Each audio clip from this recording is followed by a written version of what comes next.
nossa leitura diária do sagrado Srimad Bhagavatam, que é considerado o fruto maduro da árvore dos desejos da literatura védica. A gente está aqui no terceiro canto, no capítulo 3, intitulado Os Passatempos do Senhor fora de Vrindavana.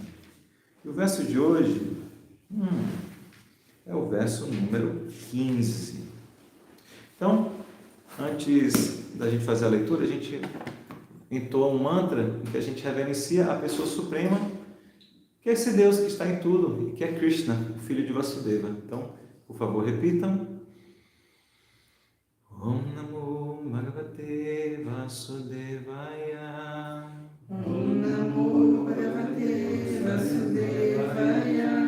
Om Namo Bhagavate Vasudevaya. Om Namo Bhagavate Vasudevaya. Om Namo Bhagavate Vasudevaya. Om Namo Bhagavate Vasudevaya. Vamos à leitura do verso em sânscrito. Deixa eu ver a métrica dele aqui. Ok? Mito yadasham bhavita vivado madhva madatamra vilochananam naisham vadopayayam atonyo mayuryate tardadhate swayam sma. Tradução: quando lutarem entre si, influenciados pela embriaguez, com os olhos vermelhos como o cobre devido à bebida amarga, só então é que eles desaparecerão. Caso contrário, seu desaparecimento não será possível. Quando eu desaparecer, este incidente ocorrerá. Aqui só dá um contexto aqui antes de ler o significado de Prabhupada. Deixa eu ver, tomar um gole d'água antes também. Uau, fantástico.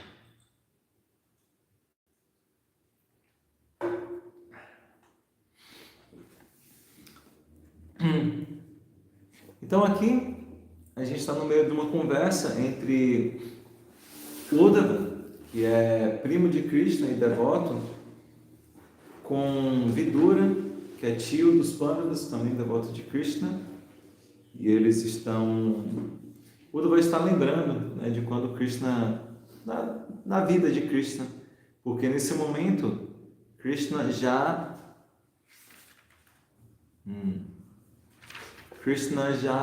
voltou para o mundo espiritual, né? Krishna é Deus que de tempos em tempos ele vem aqui para a Terra, e há 5.000 anos ele veio na sua forma original. E ele está lembrando, né? E aí Krishna está falando, e aí ele abre a sociedade para Krishna, né? Ele está contando, Krishna fez isso, fez aquilo, e depois falou assim, que Krishna pensou, né? Eu acabei com... Porque é dito que Krishna vem, Deus vem para poder libertar o peso da terra das pessoas irreligiosas, né? Que causam, assim, problema aqui. Então, ele havia feito isso, né, por um arranjo dele, na batalha de Kurukshetra, vários reis impiedosos foram mortos, e então ele precisava voltar para o mundo espiritual, assim, falou, bem, cumpri meu dever, tenho que voltar para o meu mundo espiritual. Mas a gente leu também aqui nos versos passados que Krishna, ele teve esposas, ele teve filhos, né? Sempre lembrando, fazendo aquele parênteses, que ele faz isso não para ele poder desfrutar, porque ele quer ter esposas, mas sim porque essas esposas eram grandes devotas, que queriam ter Krishna como esposo, né? E Krishna faz isso, ele satisfaz o desejo do devoto. O devoto está desejando, e ele tem karma, né? Para poder receber aquilo que ele está desejando, aí ele merece. O Prabhupada fala, primeiro mereça, depois desejo. Você deseja sem merecer, você não ganha, né? Mas Krishna é assim, se o devoto merece e deseja, Krishna não tem dúvida, ele satisfaz o desejo do devoto, né? Então, como aquelas devotas queriam casar com Krishna, ele casou com elas. A gente viu que ele se expandia, né? Como eram 16.108 esposas, como é que fazia? Ele se expandia. Deus é assim, muito fácil para ele se expandir. Então, isso expandia 16.108 formas. Mas, então ele teve, né, 16.108 esposas e 10 filhos com cada esposa. Então ele teve 161.008 eu não sei fazer coisa, e 80 filhos. Eu acho alguma coisa do tipo, assim, é muito filho, né? E é dito que eles, imagina, filho do próprio Deus aqui, né? Filhos do próprio Cristo, então eles eram muito potentes. Então não teria como alguém vencer deles. Ele falou assim, agora eu vou voltar para o mundo espiritual. Mas ele falou assim, pô, mas e toda a minha descendência aí? Eles têm que voltar junto, mas se eu for esperar alguma guerra para eles perderem a guerra, não vai dar certo. Nunca vão perder a guerra. Eles não vão voltar nunca para o mundo espiritual desse jeito. Então ele fez um arranjo para poder fazer com que a descendência dele voltasse para o mundo espiritual, que é o que está falando aqui. Então, eu vou reler o verso, vou ler o significado, e aí depois a gente fala mais um pouco, tá? Então, aqui ele está falando o que vai acontecer com os descendentes dele, os filhos, os netos, né? Quando lutarem entre si, influenciados pela embriaguez, com os olhos vermelhos como cobre devido à bebida, amado, só então é que eles desaparecerão. Caso contrário, seu desaparecimento não será possível. Quando eu desaparecer, esse incidente ocorrerá. Aí vamos ver aqui o significado dado pelo nosso querido mestre, Srila Prabhupada. Jai, Srila Prabhupada. O Senhor e seus companheiros aparecem e desaparecem pela vontade do Senhor. Eles não estão sujeitos às leis da natureza material. Ninguém foi capaz de matar a família do Senhor. Nem havia nenhuma possibilidade de eles morrerem naturalmente sob a influência das leis da natureza.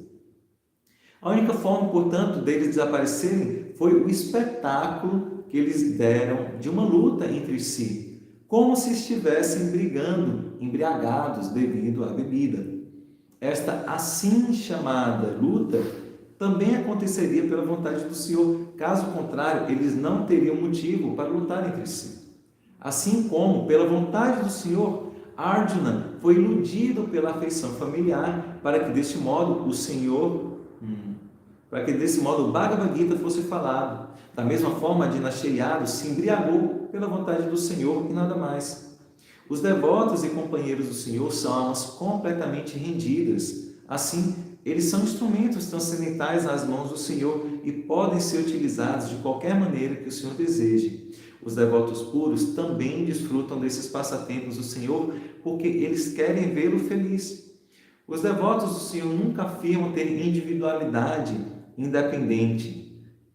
Pelo contrário, eles utilizam sua individualidade em busca dos desejos do Senhor. E esta cooperação dos devotos com o Senhor cria uma cena perfeita para os passatempos do Senhor. Srila Prabhupada aqui. Perdão, acho que é um pode tê-la com um cílio, um cisco, aquela coisa aqui. Bem, então antes agora sim de comentar mesmo o verso e o significado, eu vou aqui pedir as bênçãos dos nossos professores, nossos mestres espirituais e de todos os devotos Vaishnavas e oferecer-lhes minhas reverências.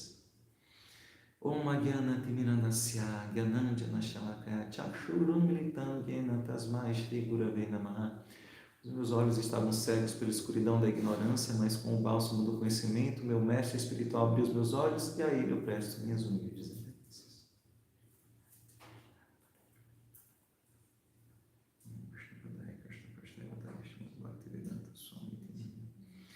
Vanchakalpatarubhyascha kirpa sindhu gyevacha patitanam pavanebhyo vaishnavebhyo namo namaha.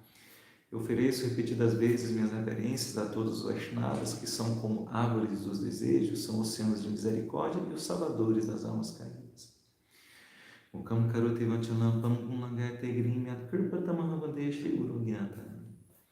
Eu ofereço minhas reverências ao meu mestre espiritual, pois pela sua misericórdia um mudo pode falar e um coxo pode cruzar montanhas. Relendo o verso, quando lutarem entre si, influenciados pela embriaguez, com os olhos vermelhos como cobre devido à bebida, amado, só então é que eles desaparecerão. Caso contrário, seu desaparecimento não será possível. Quando eu desaparecer, este incidente ocorrerá. Hare Krishna. Então, vamos entender aqui o que acontece. Que Krishna, a gente acabou de falar que ele às vezes precisa vir aqui, né, para restabelecer os princípios religiosos.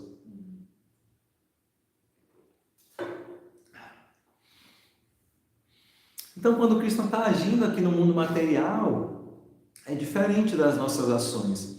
As nossas ações não são independentes, né? A gente não está agindo de maneira independente, a gente está preso por um monte de coisa. A gente está preso pelas leis da natureza, pelo karma, pelos 3 modos da natureza, paixão, ignorância, bondade. Mas Krishna não. Quando ele age aqui, não é assim, mas aconteceu isso com Krishna, porque ele teve karma. Que foi a família de Krishna lutou entre si, porque foi o karma deles, né? Que eles fizeram alguma coisa. Não, não é assim, né? O Krishna fala na Bhagavad Gita que o nascimento dele e o karma deles, as atividades deles são transcendentais. Ele fala, inclusive, que quem entender isso não volta para o mundo material, alcança a morada suprema. Então a gente tem que compreender isso. Por isso que as atividades de Krishna a gente chama de lila. A gente fala Krishna lila, e aí Prabhupada traduz como passatempos. Porque tipo, tudo é uma grande brincadeira, né? Assim, é um grande teatro. Nada que Krishna está fazendo é assim, quando Krishna é uma criancinha e faz danação, e a mãe dele corre atrás com uma varinha, e Krishna fica com medo e chora. Não é que Deus está com medo e chorando. Bem, mais ou menos, porque ele entra assim como um personagem, às vezes um ator vai atuar, ele entra no personagem, né? Krishna também, quando ele está com medo da mãe dele, ele está com medo da mãe dele, mas ele é o próprio Deus, né? Não faz sentido. Então tudo é uma certa forma uma atuação, é um passatempo. Então, isso que é muito legal, porque Prabhupada fala, né? Aqui no significado ele fala que, como a gente falou, eram muito poderosos, né? Os descendentes de Krishna, então não teria como eles voltarem. Então Prabhupada fala: a única forma, portanto, de eles desaparecerem foi o espetáculo que eles deram de uma luta entre si. Então, quando tudo está acontecendo aqui, é como se fosse um grande espetáculo, né? Mas todo mundo está bem dentro do personagem, né? Não é que eles sabem, o próprio Krishna, senão fica sem graça, né? Ele se esquece de que é um espetáculo, para que senão você fica assim, é minha mãe, eu estou só fingindo que eu sou filho dela, na verdade eu sou Deus. Não, ele mesmo entra no espetáculo, ele temporariamente esquece, para poder, assim, ter esse sentimento, né? Que é necessário ali em cada uma dessas histórias, né? Então isso é importante falar. Mas, então vou explicar agora como é que aconteceu essa história aqui, de que eles brigaram, embriagados. É muito legal, porque mesmo que ele não... É tudo um grande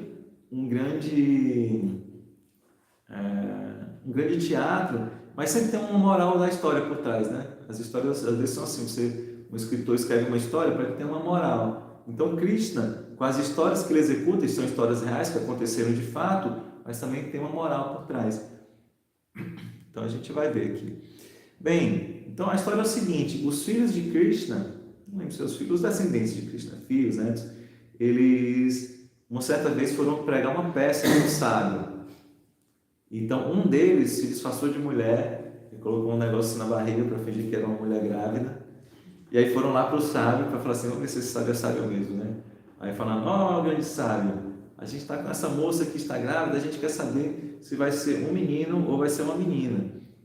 Para tirar a onda ali, né?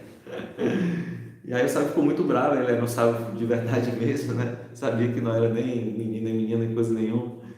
E ele deu uma maldição para eles, né? Por conta dessa brincadeira deles. Falou assim: olha, não vai ser nem menino, nem menina. Ela vai dar à luz uma bola de ferro, e essa bola de ferro vai ser o fim da dinastia de vocês, o fim da família de vocês. Meu Deus. Ele fica assim: meu pai do céu. E aí pronto, né? E aí o que ele tinha, que era um travesseiro, sei lá o que é, depois se revelou ser uma bola de ferro mesmo. E aí eles ficaram assim: meu Deus do céu, e agora, né? Que a gente recebeu uma maldição aqui do sábio. E é assim, né? Maldição é maldição. Tem muito jeito de você dar jeito nisso, não. Mas a gente está vendo, né? Tudo isso é um grande teatro de Cristo, né? Então eles fazem um arranjo de picotar ali, cortar o ferro em pedaços mínimos e pulverizar o ferro assim, em tamanhos muito pequenos, assim, vamos se desfazer desse negócio aqui, né? Ninguém sabe como vai acontecer, mas ele profetizou isso aí. A gente vai morrer por conta disso aqui. Eles jogaram no mar o que eles conseguiram cortar assim, não sei se o termo certo é cortar, né? Não sei como é que eles fizeram direito, mas jogaram no mar, e um pedacinho assim que sobrou, eles jogaram assim no meio da floresta. Pronto, nos livramos, né? Tá tudo certo agora. E aí eles vão, né, em algum momento, quando eles estavam viajando ali viajando pelo reino, enfim, por algum lugar, eles vão e eles tomam uma bebida feita de arroz, que é uma bebida fermentada, então termina tendo esse efeito embriagante, né, de embriaguez, e por algum motivo, né, que como a gente vai falar mais depois, é arranjo de Cristo, eles vão e começam a ter alguma discussão ali, a discussão começa a virar uma briga, e eles estão próximos de um bambuzal. E eles pegam os bambus e ficam brigando entre si com os bambus. Sendo que o que acontece? Aqueles pedaços da bola de ferro que eles jogaram no mar, o mar vai e leva justamente para a terra próximo desse bambuzal. Então, esse aço, sei lá, esse ferro, era um metal, não sei se era ferro, esse metal se entranha nos bambus. Então, os bambus que eles estão lutando ali, que seriam meio que inofensivos, se transformam, entre aspas, em espadas, porque aquele metal, né, que veio pelo mar foi para aqueles bambus, né, e eles terminam se matando uns aos outros, né, por arranjo de Cristo, né, por arranjo de Cristo, para que eles pudessem voltar para o mundo espiritual, que é o desejo dele. Então, primeiro, tudo é um arranjo de Cristo, né? Cristo dá o exemplo de Arjuna, e na Bhagavad Gita, Arjuna, embora ele sabia, tudo que ele pergunta na Bhagavad Gita, ele já sabia, Arjuna era um devoto já, mas momentaneamente ele fica esquecido, assim, mas como assim, eu vou ter que guerrear, pessoas vão morrer, mas aí Arjuna sabe que nós não somos o corpo, somos a alma, ninguém vai morrer ali, você vai trocar de corpo como é natural, no momento todo mundo vai trocar de corpo aqui, mas momentaneamente, né, por arranjo de Cristo, ele fica iludido para quê? Para que Krishna possa passar para ele a Bhagavad Gita.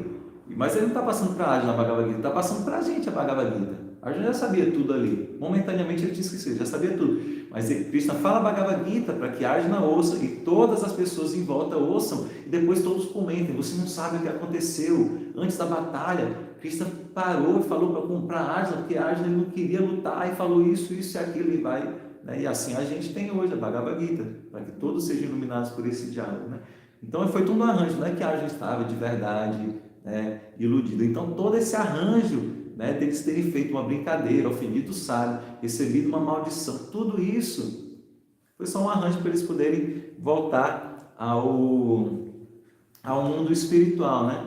E porque, como foi dito, caso contrário, ninguém seria capaz de derrotá-los, né? Somente eles eram fortes o suficientes de se derrotarem entre si. Daí sempre fica uma lição de moral de que, bem, eles se embriagaram e familiares lutaram entre si sem nenhum motivo justo, né? Porque é diferente da batalha de Kurukshetra, tinham familiares, né? Tinham primos ali do outro lado, mas era uma guerra justa, porque os primos ali estavam do lado de um rei que era impiedoso, né? Do lado de Duryodhana, que matava, roubava, né? Assim, abusava de mulheres. Então, era uma guerra justa. Agora, então mostra assim, os perigos, né? De, por exemplo, da intoxicação, né? Que tudo aconteceu aqui mais por um arranjo, mas o motivo ali teve a intoxicação, né? E todos os filhos dele estavam todos os isso. Cadê os filhos e os netos de Krishna voltaram para o mundo espiritual? Voltaram, mas isso é todo um arranjo, né? Tipo assim, pra gente parece que eles estão, mas é tipo uma peça mesmo, né? É tipo um show de mágica, né? O mágico vai e ele entra numa caixa, enfia uma espada, parece que ele morre, ele desaparece, depois ele vai aparecer outro canto e tá bonzinho. Sendo que eles apareceram aqui, eles voltaram para o mundo espiritual, a gente não viu a volta, né? E Krishna, e aí pronto, né? Então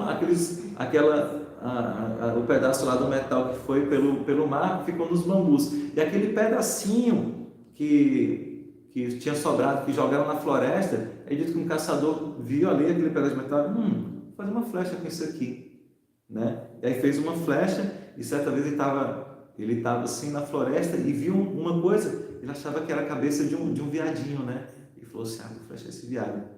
E aí dizem que era o pé de Krishna, né? E aí como era a previsão de que aquilo ali, se bem que tem relatos que diz que nem atingiu o pé, diz que caiu próximo do pé, mas ali foi uma desculpa para que eles falassem assim, não, então Eu tenho que ter um motivo, assim, vamos dizer que Cristo desapareceu, por quê? Então vamos dizer que eu desapareci flechado no pé. Claro que Deus não vai morrer porque foi flechado no pé. Mas é tudo um arranjo, né? É tudo um teatro, assim. Então aí o caçador ficou assim, meu Deus, Krishna, perdão, né? Meu Deus, eu não sabia que era você. Ele falou, não, tá tudo certo, aqui foi tudo um arranjo, eu vou voltar para o mundo espiritual. E outra coisa também. Embora, que nem eu falei, não é que Krishna tem karma para pagar e tudo, mas como Krishna fala na Bhagavad Gita, sim, ele fala para nós, você tem que lutar porque você tem que dar exemplo para as pessoas. Você é um grande guerreiro, as pessoas vão querer seguir o seu exemplo. Então, vocês estão vendo que o maior guerreiro que haja, ele foge da luta, que é uma luta necessária, aí ninguém vai querer fazer o que precisa fazer, ninguém vai fazer o seu dever, o seu dharma. Então, você precisa fazer. Aí Krishna fala assim, eu, por exemplo, eu sou o próprio Deus, não tenho que fazer nada aqui, mas eu faço para dar exemplo. Krishna é o próprio Deus, mas quando ele respeita os pais dele, ele tem um mestre espiritual para poder dar um exemplo, né? Então, embora Krishna não tenha karma, e a descendência de Krishna também não tem karma, eles fingem, eles mostram assim, olha, vocês não podem agir assim, porque se você agir assim, você colhe um karma. Por exemplo, eles desrespeitaram um grande sábio, você não pode fazer isso. Assim, é muito errado isso. Então, tipo assim, o karma deles foi receber a maldição. Não que eles tivessem um karma, mas para dar o exemplo, dá para entender? Então, que eles falaram assim, não, foi um arranjo, porque quando eu vim em outro avatar, como Ramachandra, eu também flechei você quando estava dormindo. Eu não lembro da história, perdão aqui. Se alguém lembrar, vocês me contem exatamente. Mas tipo, então pelo meu karma, você agora veio como um caçador que ia me matar. Sendo que é tudo, assim, de certa forma, um grande teatro para a gente mostrar que a gente sim tem que tomar cuidado com o nosso karma. Mas no caso de Krishna é um teatro, né, para ele poder voltar para o mundo espiritual. Tá? Deixa eu ver que outro ponto interessante aqui pode ter no significado. Se alguém tiver qualquer comentário, qualquer dúvida, tá? Pergunta. E fala isso, né? Que os devotos eles ficam muito felizes em participar desse grande drama, desse grande teatro de Krishna, como um instrumento de Krishna mesmo. Né? Porque Krishna fala para Arjuna, na Bhagavad Gita, né, quando ele não está querendo lutar, e Krishna tem que explicar assim, olha, isso aqui tudo é um arranjo meu. Você acha que esses guerreiros estão aqui por quê? Eu que quis que fosse assim. E faz com que Arjuna veja a forma universal, no 11º capítulo, que ele mostra passado, presente e futuro, todo o universo material, não dá para a gente nem imaginar como é que é isso, em um lugar só. E Arjuna viu que todos aqueles guerreiros estavam morrendo, assim, estavam indo para a boca, uma boca gigantesca da forma universal. Ele falou, o que é isso? O que está acontecendo aqui? Né? E aí Krishna vai e fala, né? Porque essa forma dele, a forma como o tempo, que o tempo tudo devora, porque no mundo material é assim, tudo vai ser aniquilado em um momento. E ele fala, e esses guerreiros todos já estão mortos pela minha vontade, Arjuna. Agora cabe a você escolher se você vai ser um instrumento meu ou não.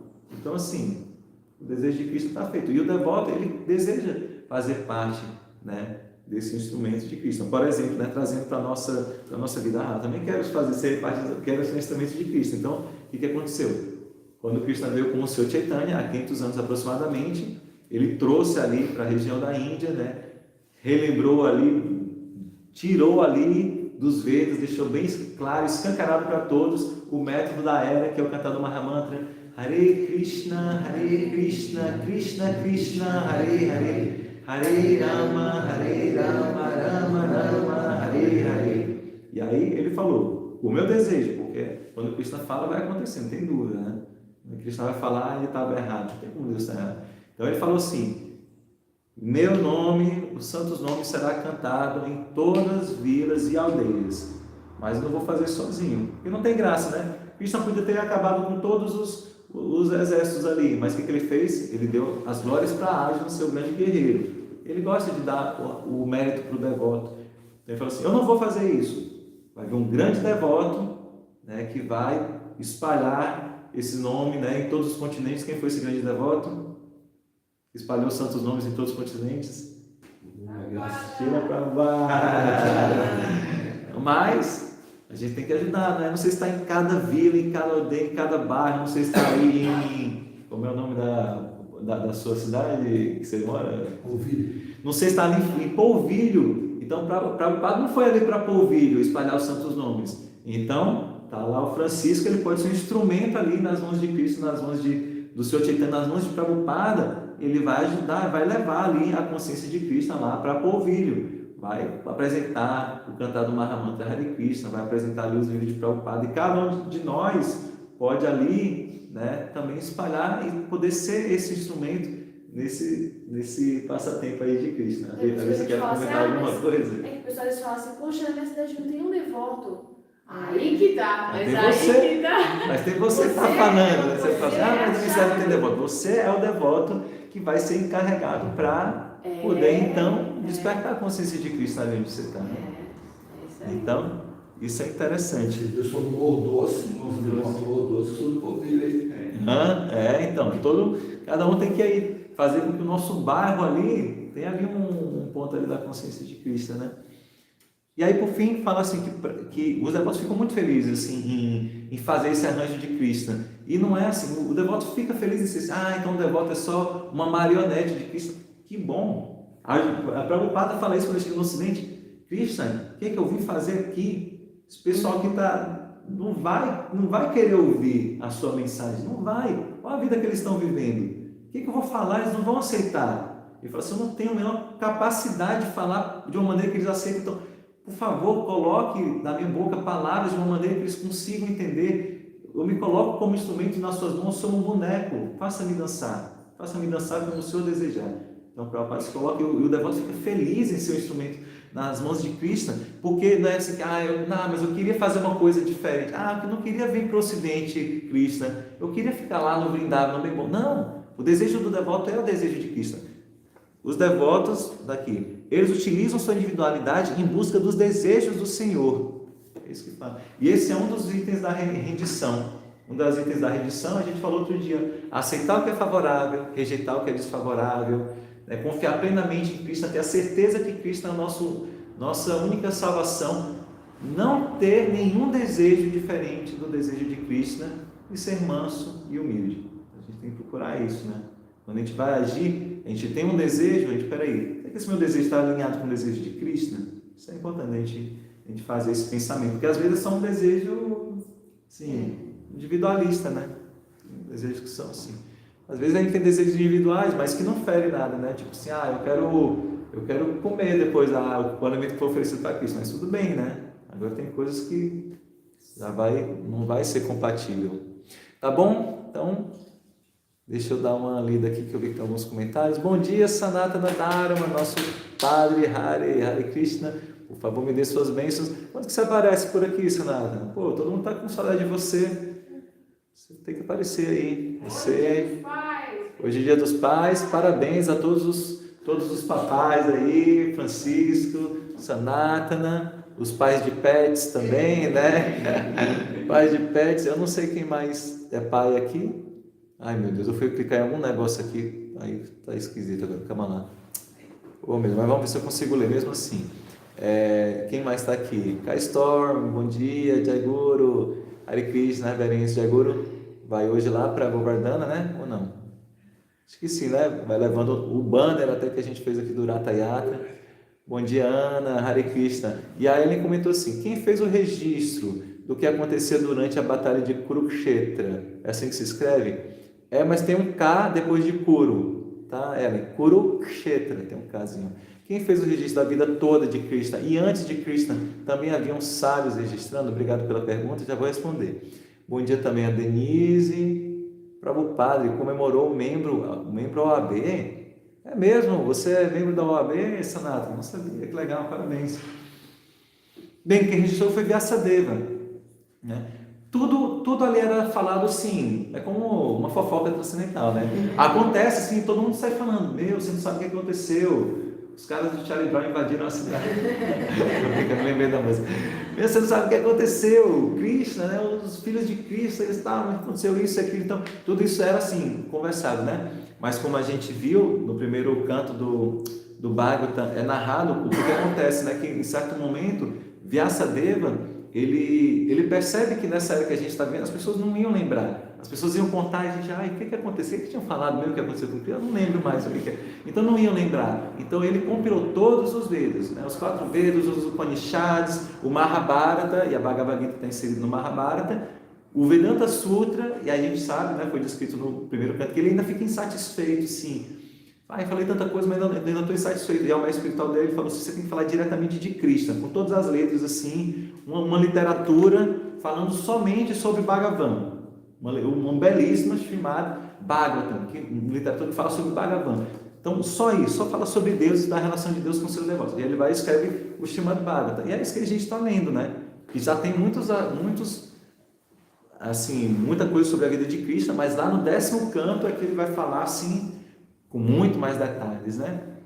Porque a gente precisa ir aos poucos, né? Vai lendo o Bhagavatam do começo até chegar no 10º canto, para a gente entender também a parte filosófica, senão a gente vai ouvir um monte de coisa de Krishna, a gente vai achar que Krishna, mas Krishna mata, mas que Krishna ele tem raiva, não, mas ele tem várias esposas, ele é luxurioso, então a gente vai entender tudo errado. Então o Prabhupada falou, você tem que ler do primeiro canto e vai progredindo, verso a verso, capítulo a capítulo, canto a canto, até chegar no 10º canto. Então quem escreveu tudo foi Vyasadeva. E aí depois tem vários, né? Tem outras escrituras também, né? Em outros Puranas, em outras escrituras que também vão trazer assim alguns aspectos da vida de Krishna, mas principalmente está aqui no Srimad Bhagavatam, tá? Escrevi Kurukshetra, depois apaguei. Poxa,